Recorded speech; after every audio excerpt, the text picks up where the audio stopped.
I was reviewing the catering menu for my wedding when my phone exploded with notifications. Mom's text made my blood freeze. "We called the venue and canceled everything. That man isn't right for you." Dad's message followed, "The deposit's non-refundable, so we saved you money too." Then the venue manager called, "Ms. Jenna, someone claiming to be your mother, tried to cancel your event at your own property. Should I contact security?" My hands shook. They had no idea I owned the venue. 6 months earlier, my life changed in ways I never imagined possible. The charity auction at the Riverside Convention Center buzzed with energy as wealthy philanthropists bid on paintings and vacation packages. I stood near the edge of the crowd, clutching my bidding paddle nervously. My company had purchased a table at the event, and attending felt like playing dress-up in a world where I finally belonged, but still felt like an outsider. That's when I noticed him. A man in his early 30s wearing a simple navy suit that had seen better days stood before a watercolor painting of a lighthouse. Unlike the other attendees who threw around $1,000 bids like pocket change, he studied his auction booklet, carefully calculating something on his phone. "Planning to bid on that one?" I asked, stepping beside him. He smiled warmly, trying to. "My grandmother grew up near that lighthouse in Maine. She's turning 90 next month, and I thought—" He paused, seemingly embarrassed. "It's probably silly to spend this much on nostalgia." "Not silly at all," I assured him. "Love makes any price worth it." When bidding started at $500, his paddle went up immediately. A woman in designer clothing quickly raised it to $1,000. He countered with $1,100. Back and forth they went until the price hit $2,000. I saw him lower his paddle in defeat. Without thinking, I raised mine. $2,500, I called out. The auctioneer's hammer fell and I won. After claiming the painting, I found him sitting alone at a corner table looking dejected. "Excuse me," I said, placing the wrapped painting on his table. "I believe this belongs to your grandmother." His eyes widened. "I can't. That's incredibly generous, but I can't accept this. Consider it a birthday gift from a stranger who believes 90-year-old grandmothers deserve to see their childhood lighthouses again." That's how I met Ryan Foster, the man who would later show me that real love had nothing to do with bank accounts and everything to do with the size of your heart. We talked for hours that night. Ryan worked as a pediatric nurse at Children's Hospital, spending his days comforting sick kids and supporting terrified parents. His passion for helping others radiated from every word. When he asked about my work, I kept it simple. "I work in property management," I said, which wasn't technically a lie. I did manage properties. I just happened to own them too. "That must be challenging," he said, "dealing with tenants and maintenance issues." I nodded, letting him assume I was some mid-level employee at a management company. After years of dating men who either felt threatened by my success or only wanted me for my money, I'd learned to keep my cards close to my chest. The truth was far more complex than anything Ryan could have imagined. 5 years ago, I was exactly what my parents still believed me to be: a struggling college graduate, drowning in student loans, working 3 jobs just to afford a studio apartment in the worst part of town. My business degree felt worthless as I served coffee, delivered food, and cleaned offices at night. Everything changed when Mrs. Chen died. She was the elderly owner of the building where I cleaned offices. I'd often stay late to chat with her, bringing her tea and listening to stories about her late husband. She had no children, no close relatives, just a kind young woman who treated her like family instead of an inconvenience. Her will shocked everyone, especially me. She left me her building, a rundown 6-story office complex in desperate need of renovation. My parents thought I should sell immediately. "You can't handle that responsibility," Mom had said. "Pay off your debts and get a real job." Instead, I took out every loan I could qualify for and renovated 1 floor at a time. I worked construction during the day and studied property development at night. Within 18 months, that building was fully leased and generating enough income to buy my 2nd property, then my 3rd, then my 4th. Now, 5 years later, I own 12 commercial properties across the city with a combined value of over $8 million.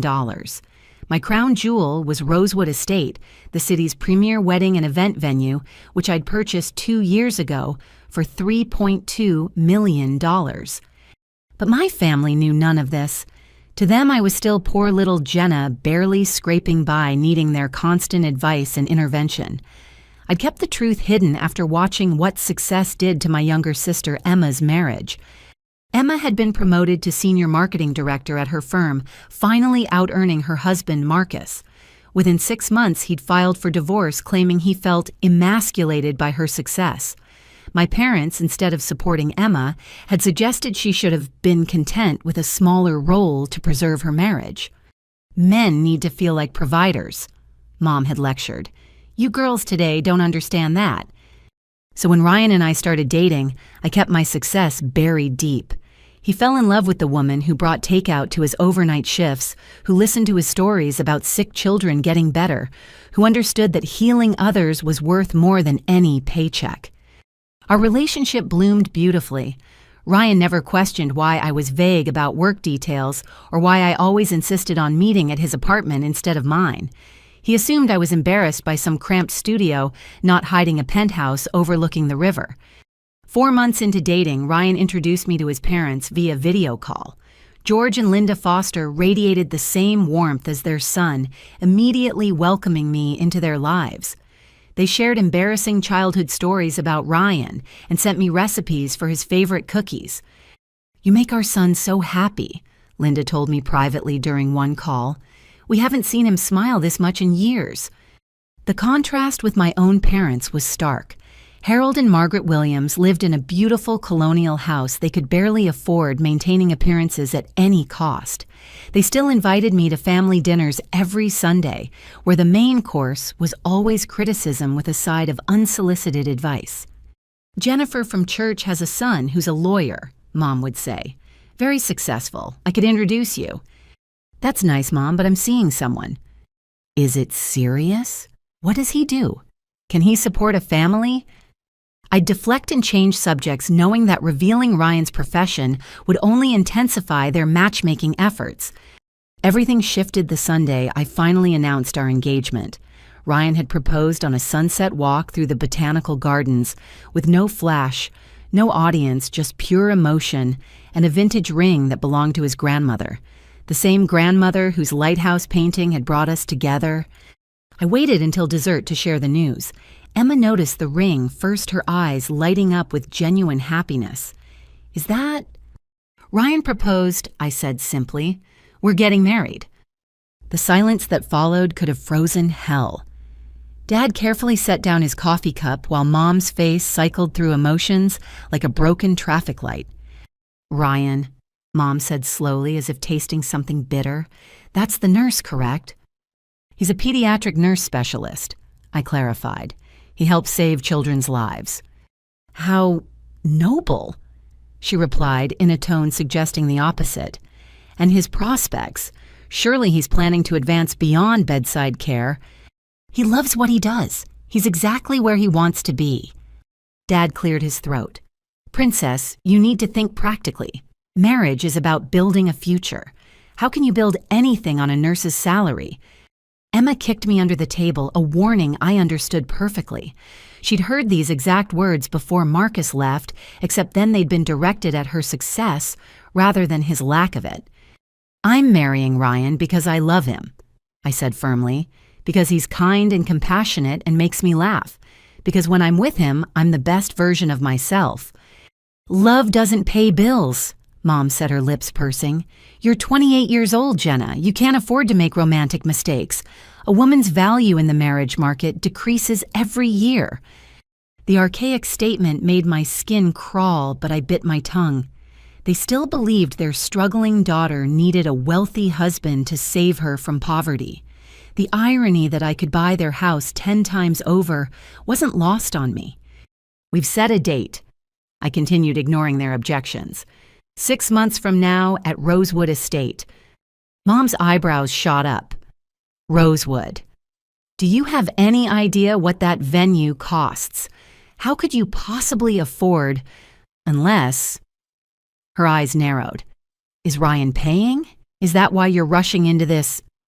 "We're paying together," I lied smoothly. "They had a cancellation and offered us a discount." The dinner ended with forced congratulations and tight smiles. As Emma walked me to my car, she grabbed my arm. "They're going to try to sabotage this," she warned. "Just like they did with Marcus, except in reverse. They convinced him I'd never respect a man who earned less, planted seeds of doubt until he believed them." "Ryan's different," I assured her. "It's not about Ryan, it's about them. Mom's already planning something. I saw her texting under the table." Driving home, I thought about Emma's warning. My parents had driven away my college boyfriend by constantly questioning his career prospects, suggesting I was settling until he believed it himself and left. They'd contributed to Emma's divorce by making Marcus feel inadequate. But this time was different. This time I had power they couldn't imagine. If they wanted to play games with my happiness, they'd learn their daughter had become a player they couldn't beat. I pulled into the private garage of my penthouse building, nodding to the security guard who knew me as the owner, not a tenant. In my home office, I pulled up the ownership documents for Rosewood Estate on my computer. My name stood boldly on every page, Jenna Williams, sole proprietor. Whatever schemes my parents planned, they were about to discover their biggest miscalculation. They thought they were protecting their helpless daughter from a poor decision. Instead, they were declaring war on a real estate mogul who'd learned that the best defense wasn't just a good offense, but owning the entire battlefield. My phone buzzed with a text from Ryan. "Your parents seemed interesting. Are you okay?" I smiled, typing back, "Perfect, because I have you." If only he knew the storm that was coming. But some battles you have to fight alone before you can truly stand together. My parents wanted to test our love. They were about to learn that empires weren't built by the weak, and neither was my heart. 2 weeks after that disastrous announcement dinner, the first signs of my parents' campaign emerged like weeds through concrete. Ryan mentioned it casually as we cooked dinner together in his apartment, a cozy 2-bedroom space that felt more like home than any mansion could. "Funny thing happened today," he said, stirring pasta sauce. "Your mom called the nurse's station looking for me, said she wanted to get to know her future son-in-law better." My hand stilled on the salad I was tossing. "She called your workplace during my lunch break. Sheila at the front desk said she asked all sorts of questions before I could get to the phone. Wanted to know how long I'd worked there, what my position was if I planned to stay in pediatrics." The lettuce leaves crumpled under my tightening grip. "What did you tell her?" "The truth, that I love my job and plan to keep doing it. She seemed disappointed, asked if I'd considered medical school or hospital administration. Told her I had no interest in either." Of course she had. In Margaret Williams' world, ambition only counted if it led to a corner office or a doctor's title. The fact that Ryan spent his days holding terrified children's hands during procedures or staying late to comfort a grieving parent meant nothing if it didn't come with a 6-figure salary. She also asked about my student loans. Ryan continued, unaware of my rising anger. Wanted to know the exact amount and my repayment plan. That seemed pretty invasive, but I figured she's just being protective. Protective. That's one word for it. Another would be calculating, manipulative, or controlling. I forced myself to smile and change the subject, but inside I was already planning countermeasures. The next intrusion came 3 days later. I arrived at Ryan's apartment to find him sitting on his couch, surrounded by papers, looking bewildered. "Your dad stopped by," he said, gesturing to the mess. "Brought all these." I picked up the nearest stack. MBA program brochures, executive healthcare position listings, investment guides, even a real estate license study guide with a sticky note saying, "Jenna could help you get started." "He stayed for an hour," Ryan explained.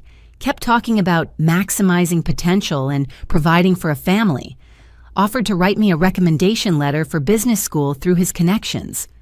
Harold Williams didn't have any real connections. He name-dropped constantly at the country club he could barely afford membership to, but his actual influence extended about as far as getting a good table at the local steakhouse. Still, the audacity of showing up at Ryan's home made my blood boil. "He means well," Ryan said, mistaking my silence for embarrassment, "even if his delivery needs work." Sweet understanding, Ryan. He saw the best in everyone even when they were actively trying to undermine him. It was one of the qualities I loved most, but right now it made protecting him harder. A week later, Emma called with a warning that chilled me to the bone. "Emergency sister meeting," she said. "Tully's coffee in 20 minutes. I found her in a corner booth nervously shredding a napkin. Emma looked exhausted, dark circles under her eyes, telling the story of sleepless nights since her divorce. "And they're doing it again," she said without preamble. "The same thing they did with Marcus, just reversed." "What do you mean?" "Mom's been making calls. Aunt Patricia told me she'd asked if she knew any suitable young men for you. When Patricia reminded her you were engaged, Mom actually said engagements can be broken and that Ryan was just a phase." The coffee cup trembled in my hands. She said That's not the worst part. Remember Mom's book club friend Dorothy, her son overhead mom at their last meeting. She was discussing how nurses work long hours, how they're exposed to diseases, how the shift work would mean Ryan couldn't be a present husband and father. She's planting seeds, Jenna, making everyone in her social circle think Ryan's a bad choice. Emma pulled out her phone, showing me screenshots from our cousin's wife's social media. "Look at the comments on your engagement announcement." I scrolled through, my heart sinking. Mixed between the congratulations were subtle digs that had Mom's fingerprints all over them. "Hope he can provide the life you deserve." "My doctor friend is still single if things don't work out." "Nurses work such difficult hours, hope you're prepared for that lifestyle." "She's weaponizing her entire social network," Emma said. "Just like she did with Marcus, except then she made him feel inadequate. This time she's trying to make everyone else convince you Ryan's inadequate." "How do you know all this?" Emma's smile was bitter. "Because I've been watching them since my divorce, documenting their patterns. I couldn't save my marriage, but I'll be damned if I let them destroy yours." She slid a manila folder across the table. Inside were pages of notes, dates, times, overhead conversations. My sister had been building a case file on our parents' manipulation tactics. "There's more," she said quietly. "Dorothy's son is a paralegal. He mentioned Mom had been asking about background check services, the legitimate kind that families use for peace of mind." The violation of privacy made my stomach turn. She wouldn't. She would. She did with Marcus. Hired someone to dig into his family, his ex-girlfriends, his credit history. Then she'd drop little hints about what she'd heard until he was paranoid about everything. I thought about Ryan's sweet parents in Maine, his elderly grandmother with her lighthouse painting. The idea of some investigator harassing them made me see red. "I need to tell Ryan," I said. Emma grabbed my hand. "Not yet. You tell him now while he still thinks they mean well, and he'll confront them. They'll spin it as you turning him against your family. Classic manipulation move. You need evidence first." She was right. My parents had perfected the art of playing victim when called out on their behavior. Any direct confrontation would become about how we were ungrateful daughters who didn't appreciate their concern. 2 days later, I got the evidence I needed in the worst possible way. Ryan called me during his shift, his voice shaking with barely controlled anger. "My mom just called crying," he said. "Someone claiming to be a family friend has been calling her neighbors asking questions about me." "What kind of questions?" "If I'd ever been in trouble with the law, if I had any behavioral issues growing up.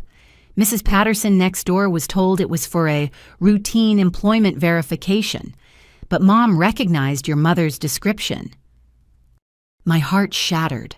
Linda Foster was 72 years old, living quietly in the house where she'd raised her children. The thought of her being humiliated in her own neighborhood because of my parents' schemes made me nauseous. "It gets worse," Ryan continued. "This person told Mr. Crawford at the grocery store that they were investigating a situation involving his son and a wealthy family. Now half the town thinks I'm some kind of gold digger trying to marry up." The irony would have been laughable if it wasn't so painful. Ryan had no idea I was wealthy. He split every dinner bill, insisted on paying for dates, and had been saving for months to buy my engagement ring. The man lived modestly and gave half his salary to various children's charities. Gold digger was the last thing anyone could call him. "Ryan, I'm so sorry, my parents." "I know," he said softly. "I'm starting to understand what we're up against. Your dad called the hospital HR department yesterday, claimed he was considering donating to the pediatric ward, and wanted to know about staff retention rates, specifically mine." "He what?" "Asked if I had any disciplinary actions, how many sick days I'd taken if there were any patient complaints. HR shut him down, but still, who does that?" Harold and Margaret Williams did that. Parents who saw their children not as individuals to love, but as investments to manage.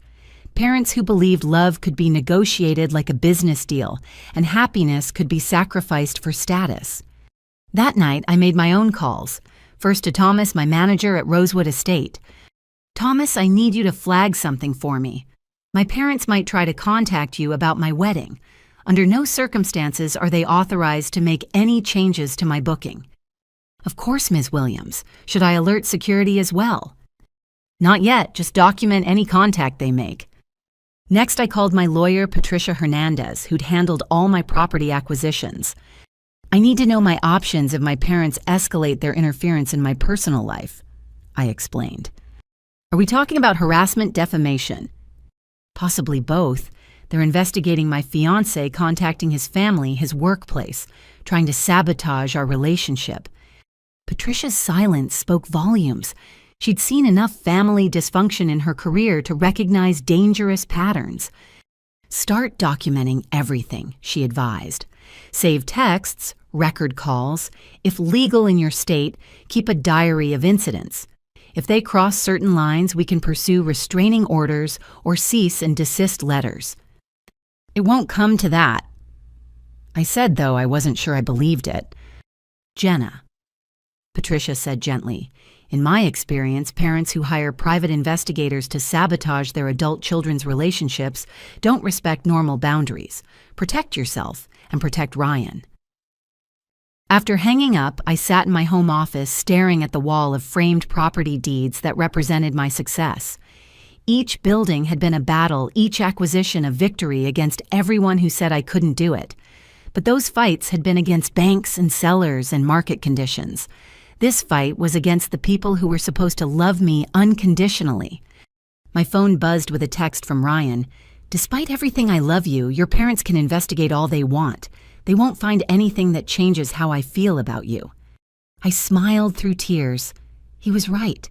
They could dig all they wanted into Ryan's past. All they'd find was a good man who dedicated his life to helping others. What they wouldn't find, what they couldn't understand, was that real love wasn't about credit scores or career trajectories. It was about choosing each other again and again, especially when the world tried to tear you apart. But if my parents wanted to investigate, maybe it was time they learned their daughter had become quite skilled at that game herself. I opened my laptop and began my own research, starting with why Harold and Margaret Williams were so desperate to control their daughters' marriages. What I found would change everything. 3 months before our wedding, my mother's campaign shifted from subtle undermining to outright warfare. The first shot was fired at my nephew's 3rd birthday party, a gathering that should have been about celebrating little Kevin, but became Margaret Williams' personal networking event for my replacement fiancé. I arrived at Emma's house to find an unfamiliar BMW parked in the driveway beside my parents' Lexus. Through the window, I could see Mom gesturing animatedly to a man in an expensive suit, while Emma stood nearby, arms crossed, looking murderous. Aunt Jenna. Kevin ran to me as I entered, chocolate cake already smeared across his dinosaur shirt. I scooped him up, grateful for the distraction as I assessed the situation. The stranger stood by the fireplace like he owned the place, crystal tumbler in hand, laughing too loudly at something Dad had said. Everything about him screamed new money from the designer suit that didn't quite fit to the Rolex that caught the light with every gesture. Jenna. Mom's voice carried that false brightness that meant trouble. "Come meet Brandon Chen. He's Dorothy's son, the investment banker I mentioned. He just happened to be in town and stopped by. Just happened. Right. Like Mom just happened to be wearing her best St. John suit to a toddler's birthday party. Like the catered spread just happened to include cocktail shrimp instead of chicken nuggets.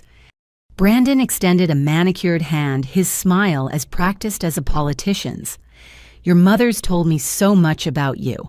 Commercial real estate, right? I'd love to discuss some investment opportunities. I felt the trap closing. Mom had told him I worked in real estate, but clearly implied I was some secretary who might be impressed by finance talk. Property management, actually, I corrected using my standard deflection. Still, you must have insights into market trends.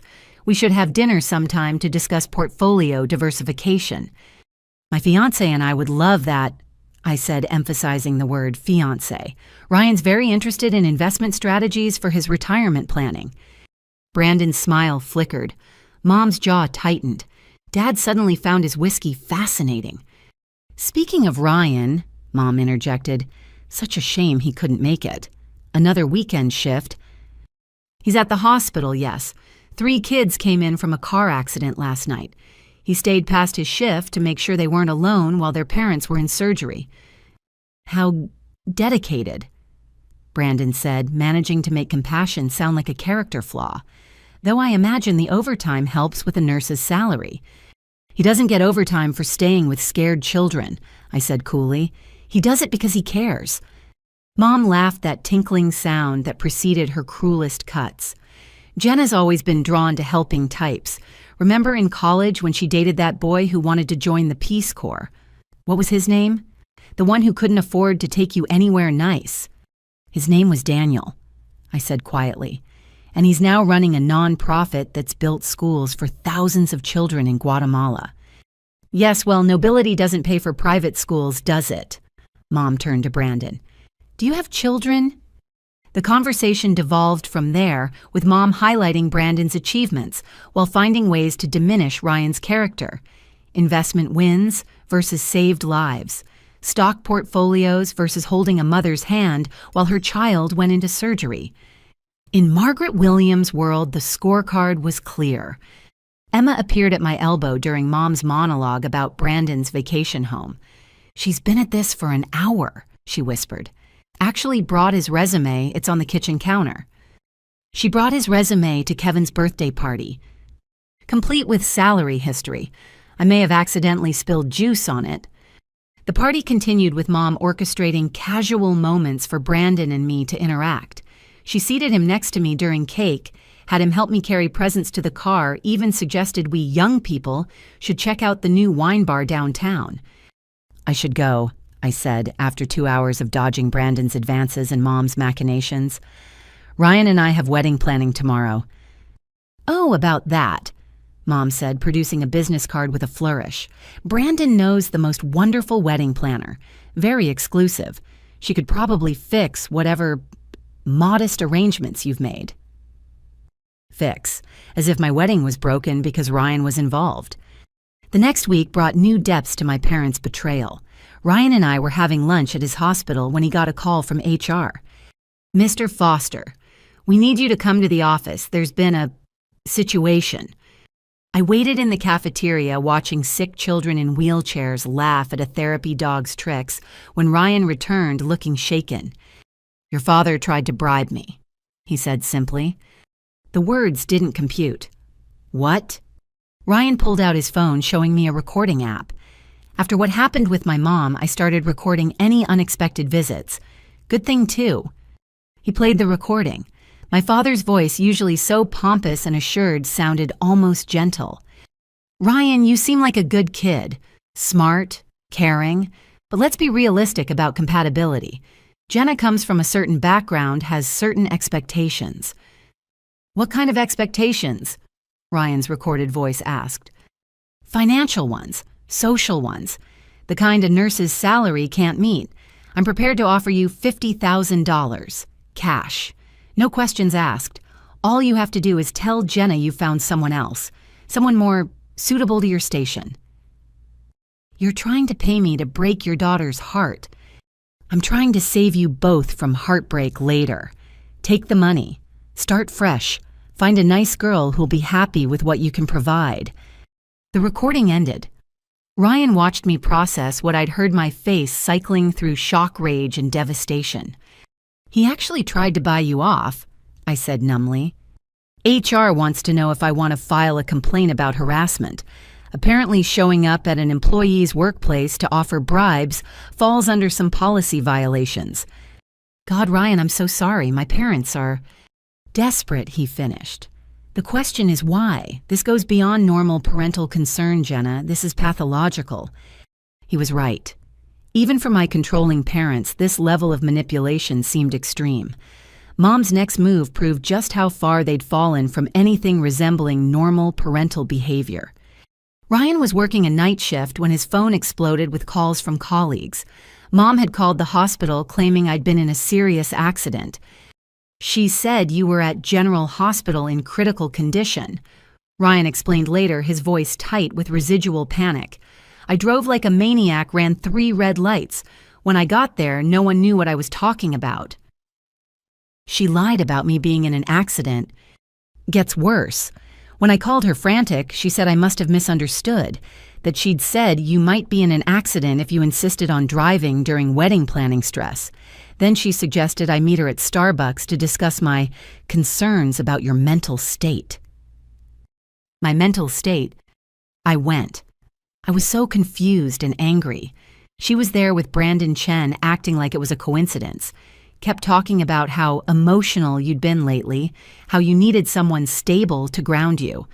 Brandon actually offered to drive me home, said I looked too upset to drive safely. The manipulation was so transparent it would have been laughable if it wasn't terrifying. Create a crisis exploit. The emotional response, present the replacement option. Mom had missed her calling as a cult leader. "What did you do?" "Called security when she wouldn't leave. Told them a woman was harassing hospital staff. They have her picture now. She's banned from the premises." I should have felt vindicated, but all I felt was hollow. These were my parents. The people who'd raised me, who'd claimed to want the best for me. Yet here they were, literally trying to psychologically torture the man I loved. Emma called the next day with information that finally made the pieces click into place. "I know why they're so desperate," she said without preamble. "I did some digging after Brandon's appearance. Remember Dad's construction business that failed 5 years ago? He said he retired early. He lost everything. Bad investments, worse partnerships. They've been living off credit and Mom's inheritance from Grandma, but that money's gone. They're 3 months behind on the mortgage." "What? But they still belong to the country club, still drive luxury cars." "All leased, all appearances. They're broke, Jenna, and Brandon's family holds their mortgage." The final piece fell into place with sickening clarity. They're selling me. Brandon's dad made them an offer. If Brandon marries you, they'll forgive the debt. Mom probably promised them you had money or connections or something. She's literally trying to pay their bills with your marriage. I sank onto my couch, processing this new reality. My parents weren't just controlling or snobbish. They were attempting to traffic their daughter to save themselves from financial ruin. "There's more," Emma continued. "I found the private investigator Mom hired. Guy named Stanley Morrison. Operates out of a strip mall, mostly does cheating spouse cases. I may have convinced him I was a potential client and gotten him talking." "Emma." He bragged about his current case. Said some rich lady hired him to prove a gold digger was after her daughter. He'd contacted Ryan's ex-girlfriend, his college roommates, even tried to get his medical records. Found nothing because there's nothing to find. "Please tell me you recorded this." "Video and audio. Also got copies of his reports to Mom. She paid him $5,000. They don't have to find dirt that doesn't exist." I thought about Ryan's mother crying over her neighbor's questions. His father dignified and quiet, having to defend his son to gossiping townspeople. Ryan himself working double shifts to pay for our honeymoon, while my parents painted him as a money-grubbing opportunist. "I need to tell Ryan everything," I said. "About the money, the properties, all of it." "Not yet," Emma advised. "You tell him now while they're actively attacking him and it becomes about the money. Tell him after you've dealt with Mom and Dad, when it can be about trust, not defense. She was right, though. Keeping this secret felt like swallowing glass. That night, I held Ryan as he slept after his 16-hour shift, listening to his steady breathing, feeling the weight of my deception mixing with rage at my parents' betrayal. They thought they were protecting their investment. They had no idea they were about to learn what happened when you crossed a woman who'd built an empire from nothing. The little girl who'd once sought their approval had grown into someone who could destroy them with a single phone call to their mortgage holder. But first I had a wedding to protect and a man to defend. The war was escalating, and it was time to show Harold and Margaret Williams that their daughter had learned from the best. They'd taught me that family meant control manipulation and transaction. They were about to learn that I'd found a better definition, and I'd protect it with everything I had. The morning everything exploded started like any other. I sat in my corner office at the property management company I'd founded, reviewing quarterly reports for my 12 properties. The numbers looked good, better than good, actually. Rosewood Estate alone had bookings through the next 18 months. My assistant knocked. "Jenna, you have multiple vendors calling. They seem upset."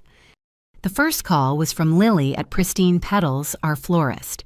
"Jenna, I just got the strangest call from your mother. She said the wedding is off, that you're having some kind of breakdown." My blood chilled. "What exactly did she say?" "She claimed you were mentally unstable and that the wedding was canceled. Said something about you being taken advantage of by someone named Ryan. I told her any changes had to come from you directly, but she got very aggressive. Threatened to sue us for emotional distress if we delivered flowers to a fraudulent event." Before I could respond, my other line rang. Then another, and another. Within 10 minutes, I'd heard from the caterer, the photographer, the band, and the cake designer. Each had received a similar call from Margaret Williams, with escalating levels of drama and threats. The caterer, Marcus, sounded particularly shaken. "She said you were delusional, that your fiancé was a con artist who'd convinced you to marry him for citizenship, which made no sense because you told us Ryan was from Maine, but she kept insisting he was foreign and dangerous." Foreign? Her words also said you'd been hospitalized for psychiatric evaluation and she had power of attorney. I asked for documentation and she started screaming about lawsuits. I put Marcus on hold to answer a call from the photographer. "Your mom offered me double my rate to not show up," Janet said. "When I refused, she said she'd make sure I never worked in this city again." The violations kept stacking up. Band leader told Mom had claimed I was suicidal. The transportation company said she'd insisted Ryan had a criminal record. Each lie was more elaborate than the last painting, a picture of a daughter in crisis and a mother desperately trying to save her. Then Thomas called from Rosewood Estate. "Ms. Williams." He said, his professional calm barely masking his incredulity. "I need to inform you of an incident this morning. A woman claiming to be your mother attempted to cancel your wedding reservation." "Put me on speaker," I said. "I want my assistant to hear this." She arrived at 9:15 with what she claimed were legal documents. Said she had power of attorney over you due to mental incompetence. When I asked to see these documents, she produced some papers that were clearly printed from a legal forms website, not properly notarized or filed. "What did she tell you about why she was canceling?" "She claimed you were suffering from delusions brought on by manipulation from your fiancé. Said he was a predator who targeted vulnerable women. When I explained that only you could cancel the booking, she became aggressive." "How aggressive?" "She threatened to sue Rosewood Estate for facilitating what she called elder abuse, which was confusing since you're 28. Then she claimed you were actually mentally disabled and had been since childhood, that your family had hidden it to protect you." I pressed my fingers to my temples, feeling a migraine building. "Please tell me you have this on security footage." "Every second." She also made some interesting claims about ownership of the venue. Said her family had connections to the real owners and would have us all fired. When I informed her that I report directly to the owner, she demanded to speak to them immediately. And I told her I'd be happy to get the owner on the line. That's when I called you. In any other circumstance, the irony would have been delicious. Mom demanding to speak to the owner, not knowing she was essentially asking to tattle on me to myself. But this had gone far beyond family drama. She then tried a different approach, Thomas continued. Offered me $10,000 in cash to lose your reservation and give the date to someone else. She actually had the money with her in an envelope. $10,000. My parents, who were 3 months behind on their mortgage, had somehow produced $10,000 in cash to sabotage my wedding. When I refused and threatened to call security, she made one final threat. She said she'd already filed complaints with the health department about our catering, the fire marshal, about our capacity, and the liquor board about our license. Said she'd make sure Rosewood was shut down before your wedding date. Thomas, I need you to do something for me. Pull up the ownership documents for Rosewood Estate. Of course, one moment, I heard typing. The owner is listed as JW Properties, LLC. And who is the sole proprietor of JW Properties? You are Ms. Williams, Jenna Williams. So when my mother demanded to speak to the owner, she was demanding to speak to you about canceling your own wedding at your own venue. The absurdity of it finally broke through his professional demeanor. Should I contact our legal team? Document everything, save all security footage, and if she returns, call the police. I hung up and immediately called Patricia, my lawyer. We have a situation, I began. After explaining the morning's events, Patricia's response was swift and decisive. She's crossed into criminal territory. Fraud, harassment, attempted extortion. The fake power of attorney documents alone could be prosecuted. I don't want to send my mother to jail. Then you need to shut this down hard and fast. Can you get Ryan somewhere safe? If she's escalating like this, he could be in danger. I hadn't even considered that. Mom had already tried to bribe him, lied about accidents, and attempted public humiliation. What if she decided more direct action was needed? I called Ryan immediately. Where are you? Just got home from my shift. Why do you sound panicked? My mother's gone nuclear. She tried to cancel our wedding this morning. Called every vendor showed up at Rosewood with fake legal documents and a cash bribe.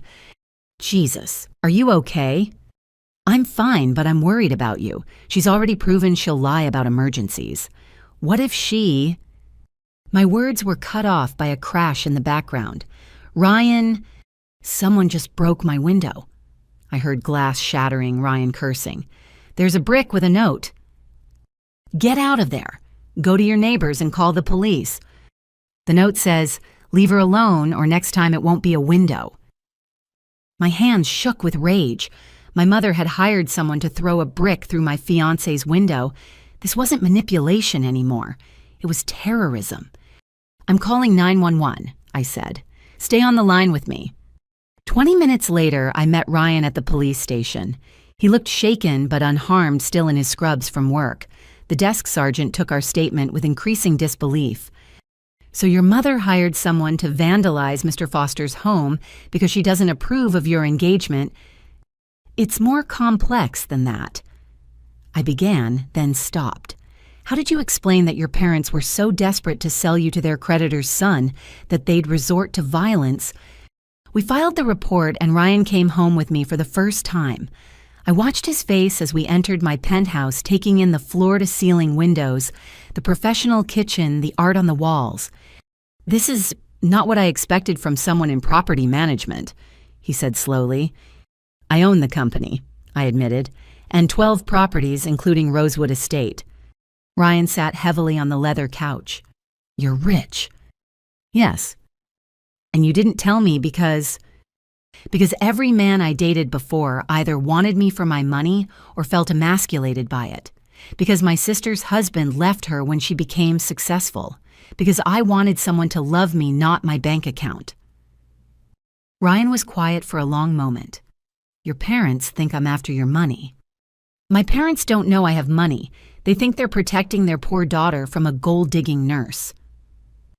This is insane. I know, I'm sorry. I should have told you. Ryan held up a hand. I'm not mad about the money, Jenna.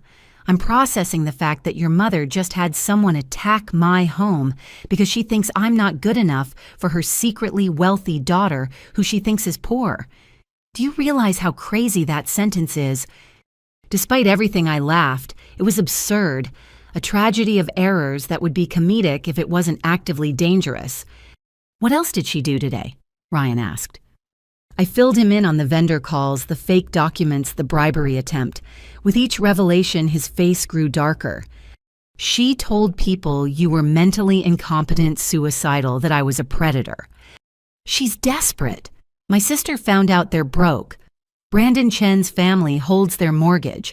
If I marry him, their debt disappears. So they're literally trying to sell you. Yes. Ryan stood abruptly, pacing to the window. We need to stop this, now, before someone gets hurt. What do you suggest? You said your mother doesn't know you own Rosewood. No one in my family does. Then it's time for a surprise inspection. How does the owner of Rosewood Estate feel about someone trying to sabotage an event at her venue? A slow smile spread across my face. She's furious, and she has excellent lawyers. Good. Because I've had enough of being painted as the villain in your parents' twisted fairy tale. They want to see a predator. Let's show them what happens when someone really does threaten what's mine. The man who spent his days comforting sick children had a spine of steel when pushed. It was one more reason I loved him. First, we need to secure everything, I said, switching into business mode. I'll have Thomas change all vendor passwords, require verbal confirmation from me personally for any changes. Security at all venues will have mom and dad's photos. What about the legal stuff, the fake documents? Patricia's already on it. She's filing for a restraining order and cease and desist letters. The brick through your window helps our case. Ryan returned to the couch, pulling me against him. I'm sorry your parents are like this. I'm sorry they attacked you. None of this is your fault. No, but it's my reality now. When I proposed, I knew your family was difficult.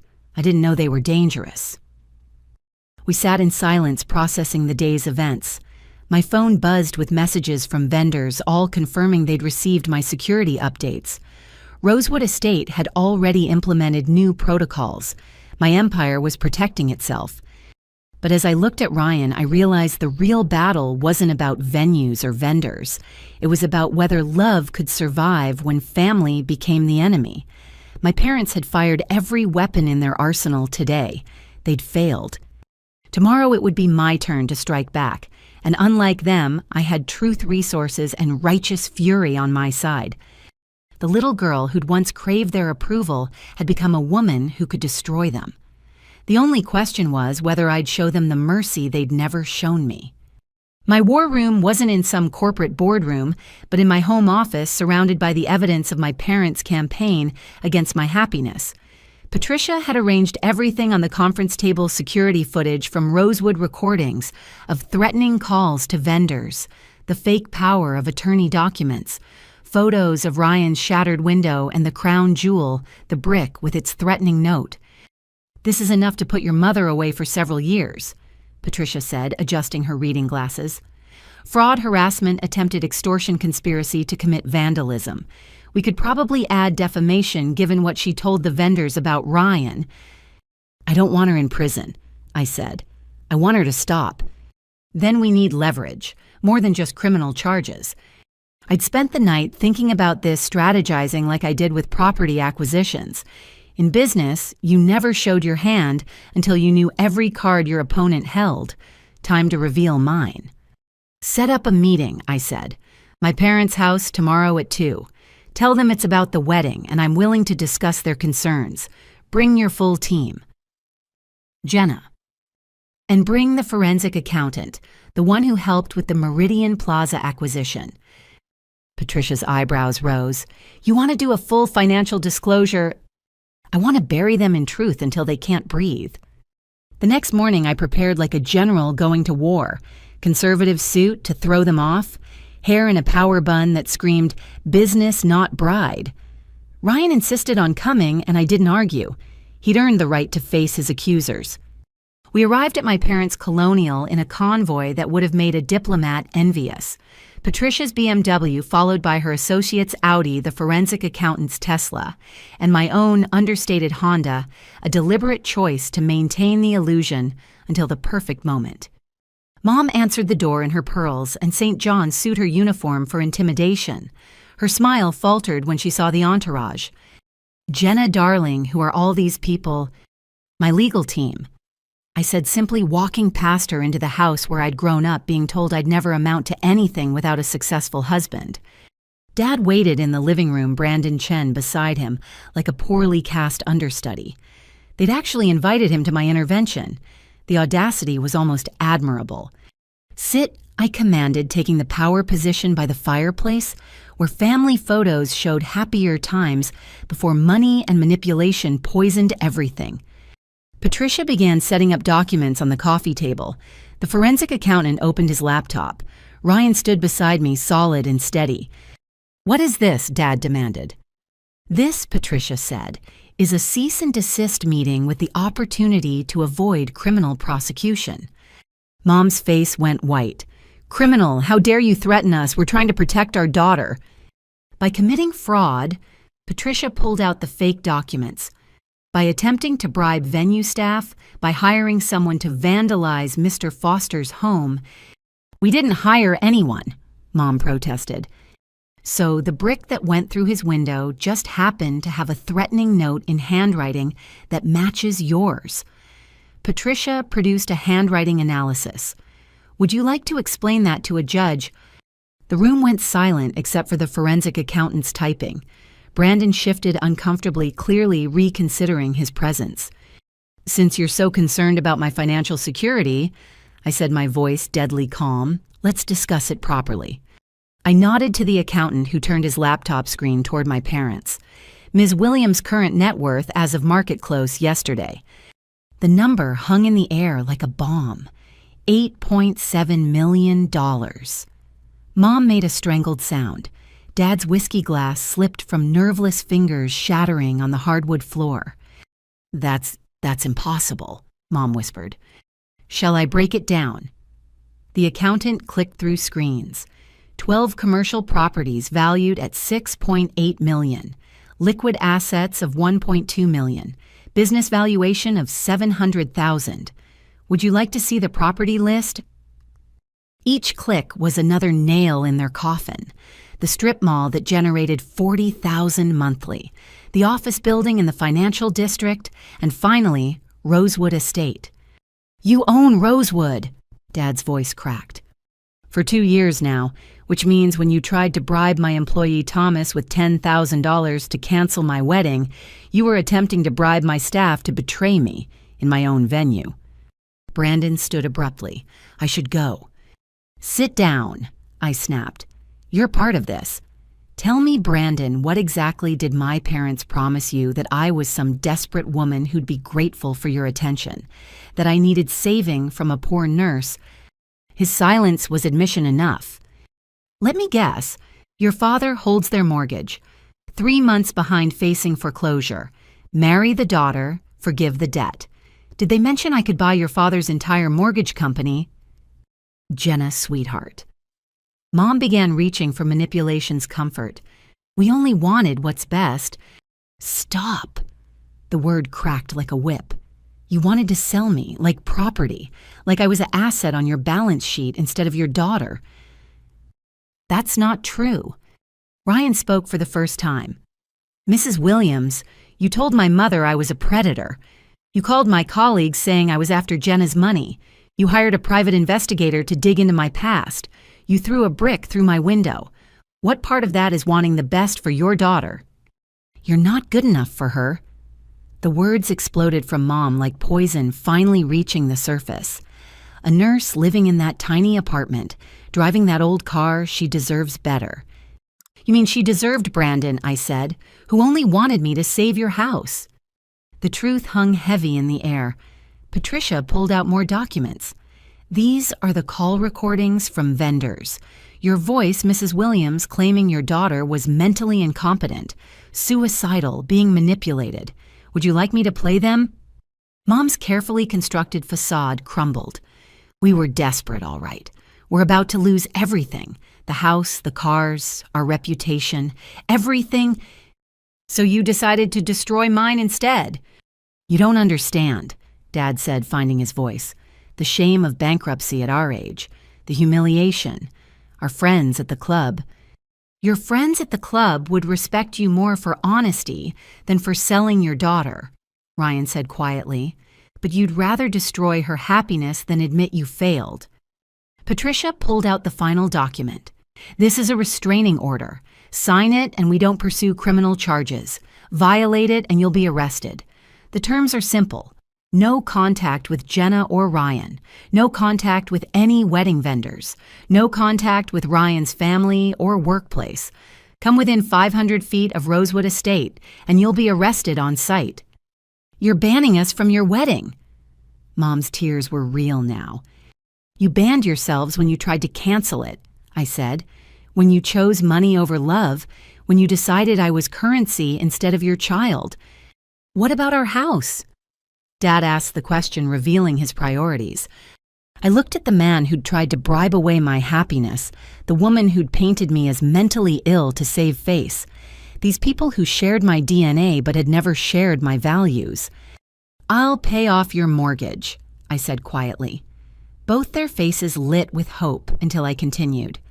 Through a trust with conditions, you'll attend weekly therapy sessions, family counseling to address your control issues, financial planning courses. Complete the program and the house is yours free and clear. Refuse or relapse into manipulation, and the trust reverts to charity. You're putting conditions on saving our home. Mom's outrage would have been funny if it wasn't so sad. Like you put conditions on my happiness? Yes. Brandon cleared his throat. I'll tell my father the engagement is off. There was never an engagement, I said coldly. Just two desperate people trying to auction off their daughter. Patricia gathered the signed restraining orders. The forensic accountant packed up his laptop. The evidence of my success and their failure disappeared into briefcases and folders. As we prepared to leave, Emma appeared in the doorway with Kevin. She'd been listening from the kitchen, I realized. Our eyes met and she nodded approval. One more thing, I said, turning back to my parents. Ryan and I will be married at Rosewood Estate as planned. Every vendor you threatened has confirmed their participation. Every lie you told has been corrected. You failed. We're your parents, Mom whispered. How can you do this? You're the people who tried to sell me, I corrected. Parents protect their children. You protected your mortgage. Walking out of that house felt like shedding old skin. Ryan took my hand as we reached the car. You okay? I'm free, I said, and meant it. Patricia leaned in before getting in her BMW. They'll either comply or face prosecution. My guess, they'll take the therapy and money. As we drove away, I saw the curtains twitch. Two people watching their daughter leave, finally understanding she'd never been theirs to control. So, Ryan said as we headed home, want to tell me more about this $8 million? I laughed, really laughed for the first time in weeks. Let's start with how I inherited my first building from a lonely old woman who just wanted someone to drink tea with her. The war was over. I'd won by showing them exactly what they'd tried to destroy. A woman who'd built an empire while they weren't looking. A love they couldn't buy or break. A future they'd never control. Now all that remained was the wedding they'd tried so hard to prevent, and it would be glorious. 2 weeks before what my parents had intended to be my canceled wedding, I sat in Rosewood Estate's bridal suite with my laptop transforming destruction into something revolutionary.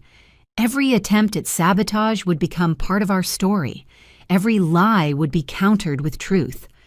The documentary crew arrives tomorrow, Ryan said, reviewing the schedule. Are you sure about this? Completely. I pulled up the website we'd created.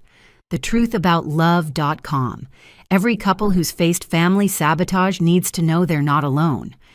The site detailed everything with unflinching honesty. Audio recordings of Mom's calls to vendors played alongside testimonials from those vendors about standing up to manipulation. The security footage of her attempting to bribe Thomas became a lesson in integrity. Even the photo of Ryan's broken window was there with his powerful statement about choosing love over fear. The response has been incredible, I said, showing him the comments section. 300 stories from couples whose families tried to break them apart. Money, race, religion class, every excuse for control. My phone rang. Emma, breathless with excitement. You need to see the news. Channel 7 picked up your story. We turned on the television to see a reporter standing outside Rosewood Estate. In an unusual move, a bride-to-be has turned her family's attempt to sabotage her wedding into a movement for couples facing parental manipulation. The website, launched 3 days ago, has already garnered national attention.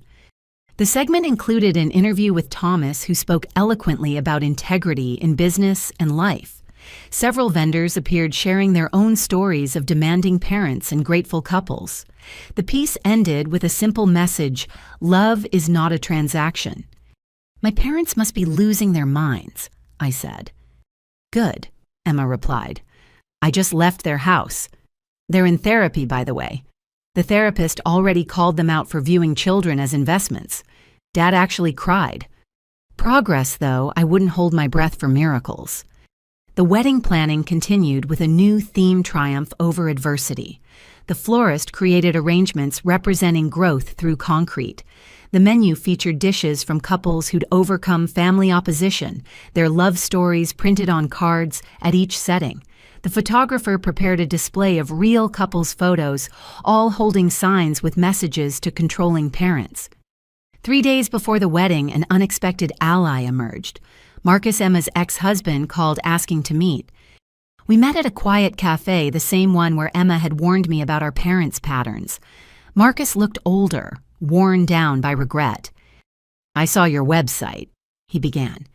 It made me realize how much I let your parents poison my marriage. They convinced me I'd never be enough for Emma if she out-earned me, made me believe she'd leave me for someone more successful. She loved you, I said simply. I know that now. The divorce was the biggest mistake of my life. He pulled out an envelope. This is for your foundation.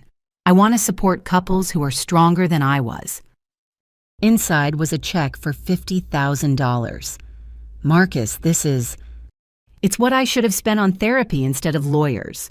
Use it to help others avoid my mistakes. That afternoon, I found Emma in my office reviewing foundation paperwork. I showed her Marcus's donation. She stared at the check, tears flowing. He did this. He wants to support couples facing what you faced. He knows he failed you. Emma was quiet for a long moment. I might have failed him too. I saw what Mom and Dad were doing, but didn't fight hard enough. I thought love should be easy. Love is easy, I said. It's the people around it who make it hard. The next surprise came from an unexpected source. Brandon Chen requested a meeting at Rosewood. I almost refused, but curiosity won. He arrived looking genuinely chagrined without his usual corporate armor. I owe you an apology, he began. I knew what my father was doing, knew your parents were desperate. I should have stopped it. Why didn't you? Because I was desperate too. Not financially, but personally. I'm 35, single, and tired of the dating game. When your mother described you ambitious but struggling, needing someone stable, it felt like she was offering me a solution. A wife as a solution to loneliness? Pathetic, right? He managed a self-deprecating smile. Your website made me realize I was just as bad as them, willing to buy companionship instead of earning it. What do you want, Brandon? To donate to your foundation and to ask if Emma's truly divorced. The audacity made me laugh. You want to date my sister after trying to buy me? I want to meet her properly, as equals, if she'll have coffee with a reformed idiot who's finally in therapy himself. I made no promises, but took his donation, another substantial check for couples needing legal help against controlling families. The day before the wedding, Rosewood Estate transformed into something magical. Hundreds of fairy lights spelled out words like choice, freedom, and truth across the gardens. The documentary crew captured every detail as vendors shared their artistic interpretations of overcoming obstacles. The cake designer had created a masterpiece, 5 tiers representing the stages of our journey from the sweet beginning through the bitter attempts at sabotage to the triumphant top tier, where a nurse and a businesswoman stood as equals. No traditional bride and groom toppers, Ryan asked. We're not traditional people, I replied. The figures are actually us. The baker used our photos to create them. That evening, we held the rehearsal dinner for our chosen family. Not blood relatives, but the people who'd supported us. Thomas gave a toast about integrity. The vendors who'd stood firm against my mother's threats sat at the head table. Ryan's parents, who'd flown in from Maine, despite the embarrassment my mother had caused them, spoke about raising children to value character over currency. Tomorrow, I announced, raising my glass. We don't just celebrate a wedding. We celebrate every couple who chose love over comfort, truth over tradition, and each other over everyone else. The room erupted in applause, but I wasn't finished. We're also announcing the official launch of the Breaking Free Foundation, free legal services for couples facing family coercion, counseling for those dealing with manipulation, and a yearly grant for couples who've lost family support for choosing love. Ryan took the microphone. 6 months ago, I met a woman who bid $2,500 on a lighthouse painting for my grandmother. I fell in love with her kindness before I knew about her success. Tomorrow I marry her not despite the chaos that followed, but because of how she handled it, with grace, power, and the courage to show others they're not alone. As the evening wound down, I stepped outside for air and found Emma on the terrace staring at the stars. Marcus asked me to coffee, she said, through the foundation. He wants to volunteer help couples communicate better than we did. Will you go? Maybe. It's strange, isn't it? How our parents' toxicity might actually lead to something healing. Only if we let it, I said. They broke things because that's all they knew. We get to choose whether to stay broken or build something better. Speaking of building, Emma smiled. I have a wedding gift for you. She handed me an envelope. Inside was a business plan for a sister company to my real estate empire, focused on affordable housing for young couples starting out. Emma, this is brilliant. I've been saving since the divorce. I want to be your partner, not your employee. 50-50. Building homes for people who choose love over lucrative matches. We hugged on that terrace, 2 sisters who'd survived the same toxic upbringing and chosen different but parallel paths to freedom. Inside, Ryan was showing his parents around Rosewood, his face glowing with pride as he explained how I'd built this from nothing. No shame about my success, no intimidation, just pure admiration for the woman he'd chosen. Tomorrow, 400 people would witness our wedding. Not the quiet affair I'd originally planned or the society spectacle my mother had envisioned, but something entirely ours. A celebration of choosing your own path, defining your own worth, and loving without limits or lies. As I looked through the windows at our chosen family laughing together, I realized my parents had given me an unexpected gift. In trying to control my happiness, they'd forced me to fight for it. In attempting to sell me, they'd shown me my true value had nothing to do with market price.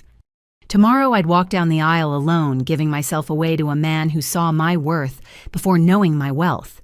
And somewhere in the city, 2 broken people in therapy would realize their daughter's revolution had freed them too if they were brave enough to accept it. The wedding they'd tried to cancel would happen exactly as planned, except now it meant so much more. The morning of my wedding dawned crystal clear sunlight streaming through the windows of Rosewood Estates' bridal suite. 400 guests had begun arriving, a mix of business associates, medical professionals from Ryan's hospital vendors, who'd become friends and couples whose stories on our website had touched our hearts. Emma helped me into my dress, a simple but elegant design that needed no embellishment.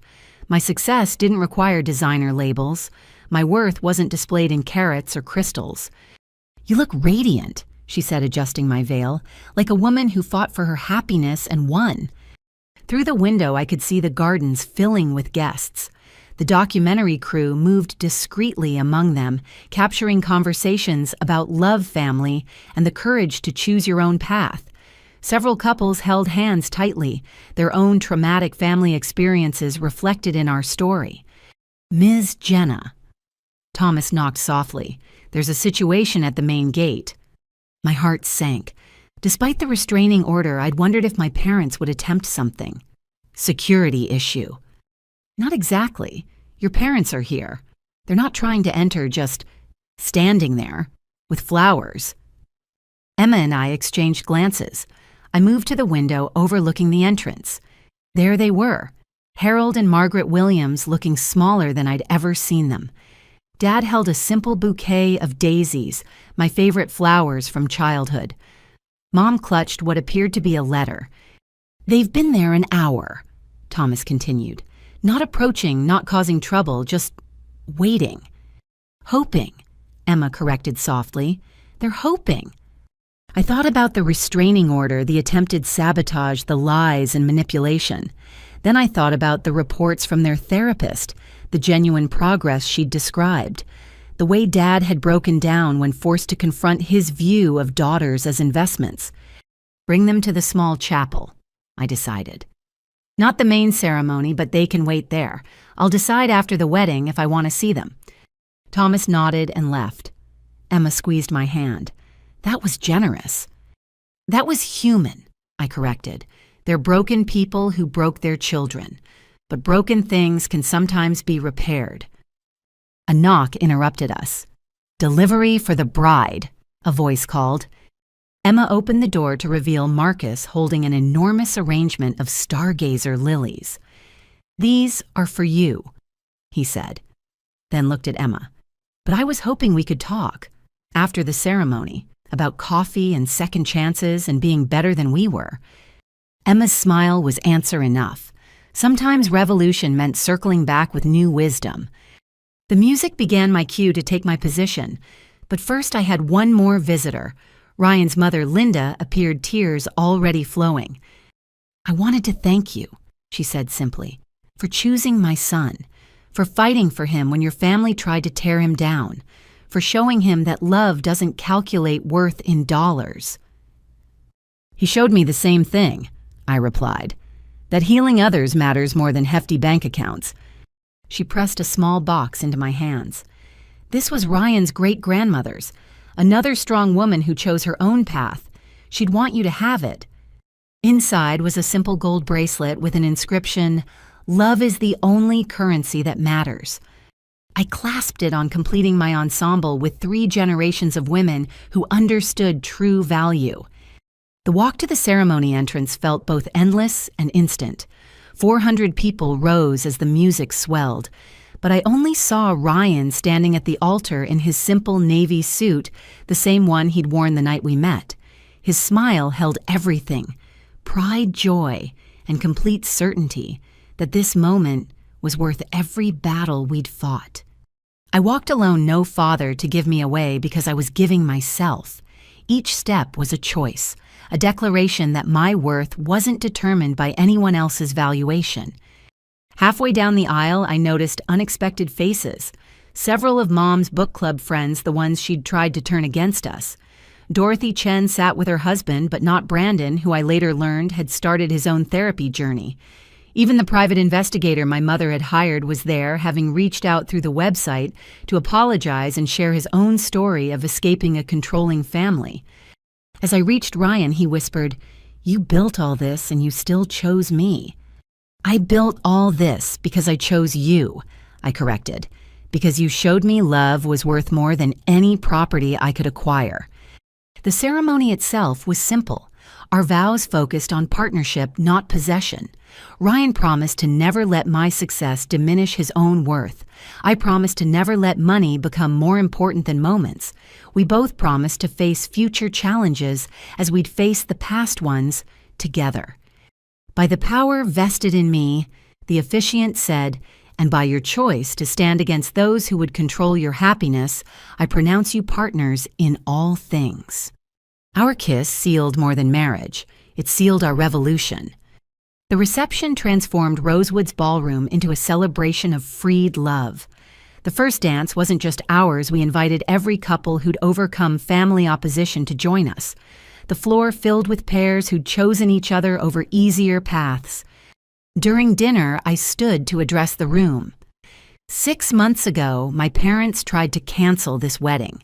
They called venues threatened vendors and painted my husband as a predator. They did it because they believed love could be bought, sold, or negotiated like a business deal. The room was silent, even the waitstaff pausing to listen. They failed because everyone in this room knows better, because Thomas valued integrity over bribes, because our vendors chose truth over threats, because Ryan loved me without knowing about my success and continued loving me after learning about it, because I refused to let my worth be determined by someone else's debt. I raised my champagne glass. Today we launched the Breaking Free Foundation officially. In the lobby, you'll find pledge cards. Help us support couples facing what we faced. Help us prove that love isn't a transaction, it's a transformation. The applause was thunderous, but the surprises weren't over. Emma took the microphone next. My sister's courage in facing our parents inspired my own journey. She began. My ex-husband Marcus is here tonight. We let my parents convince us that salary mattered more than soul. We're not getting back together, but we are becoming business partners in a new venture. Affordable housing for young couples, because choosing love shouldn't mean choosing homelessness. Marcus joined her on stage, and their handshake represented more healing than any romance could. As the evening progressed, the documentary director pulled me aside. We've captured something extraordinary. 3 networks want to air this. Your story could help thousands of couples. Then air it, I said. Show them all of it. The ugly, the beautiful, and the triumphant. Near midnight, as the reception wound down, Thomas approached discreetly. Your parents are still in the chapel. They've been there all day. I looked at Ryan, who nodded. Together we walked to the small chapel where Harold and Margaret Williams sat in the back pew, looking older than their years, but somehow lighter too. Mom stood as we entered the letter, trembling in her hands. We know we have no right to be here. The restraining order expires in a year if you complete therapy. I finished. Your therapist says you're making progress. Dad cleared his throat. We were wrong about everything. We saw you as investments, not individuals. We tried to sell what wasn't ours to sell. We nearly destroyed the most precious thing, your happiness. Why are you here? I asked simply. Mom handed me the letter. To give you this, and to say that if you never speak to us again, we understand. But we needed you to know that watching you fight for your love taught us what we'd forgotten. That worth isn't measured in dollars. Also, Dad added quietly, we've decided to sell the house, downsize to something we can actually afford, start over honest instead of desperate. I opened the letter written in Mom's careful script. It was a list of every couple she'd helped break up over the years through gossip and manipulation. Below each name was an apology and a pledge to reach out and make amends. We can't undo the harm, she said, but we can stop perpetuating it. Ryan spoke for the first time. My parents taught me that forgiveness isn't forgetting. It's choosing to move forward without the weight of anger. You tried to destroy us, but you failed. What you do with that failure determines who you become. I looked at these people who'd raised me but never really seen me, who'd valued appearance over authenticity until it cost them everything. They'd lost their house, their reputation, their control, but maybe, just maybe, they'd found something worth more. The restraining order stands, I said firmly. Therapy continues, but when it expires, if you've truly changed, we can try. Coffee, conversation, baby steps toward something healthier. Mom sobbed quietly. Dad nodded, understanding this was more grace than they deserved. As we left them in the chapel, Ryan took my hand. That was kind. That was hope, I corrected. The same hope you gave me when you accepted that lighthouse painting. The belief that people can choose to be better than their worst moments. Back at the reception, our guests formed a tunnel of sparklers for our exit. But first, I had one more announcement. Every person here has a story of overcoming others' expectations. I called out. The Breaking Free Foundation will tell those stories. Share them on our website. Let no one face family manipulation feeling alone. Let love be louder than those who try to limit it. As we ran through the sparkling tunnel toward our honeymoon car, I saw Emma and Marcus in deep conversation about blueprints and business plans. Thomas directing his staff with the integrity that had saved our venue. Ryan's parents holding hands after 50 years of the kind of marriage mine had tried to prevent. In the car, Ryan pulled me close. "We did it." "No," I corrected, thinking of everyone who'd stood with us. "Love did it. Love and the choice to value connection over control." As we drove away from Rosewood Estate, I thought about the journey from that charity auction to this moment. How a lighthouse painting had illuminated the path to a love worth fighting for. How parents who'd tried to sell their daughter had inadvertently created a movement. Tomorrow, our documentary would air. Thousands of couples would see that they weren't alone. The Breaking Free Foundation would help them choose love over obligation, authenticity over appearance. But tonight I was simply Jenna Foster, married to a man who saved children and loved without calculation. My parents had been wrong about so many things, but they'd been right about one: I did deserve the best. I just defined best differently than they ever could. To everyone reading this who's faced family opposition to your love, you are not alone. Your worth is not negotiable. Your happiness is not for sale. Choose love. Choose truth. Choose each other. The strongest families are built by those brave enough to break free from the weak foundations they inherited. Love is the only revolution that matters. Start yours today. Would you fight for your love? The way Ryan and I fought for ours? Have you faced family members who tried to control your happiness? Share your story in the comments below, and let's build a community of couples who chose each other over everyone else's expectations. If this story touched your heart, please like and subscribe to hear more tales of triumph over family manipulation. Share this with anyone who needs to know that their love is worth more than others' approval. Thank you for joining our revolution, and remember, the best relationships are built by those who refuse to let anyone else hold the blueprint.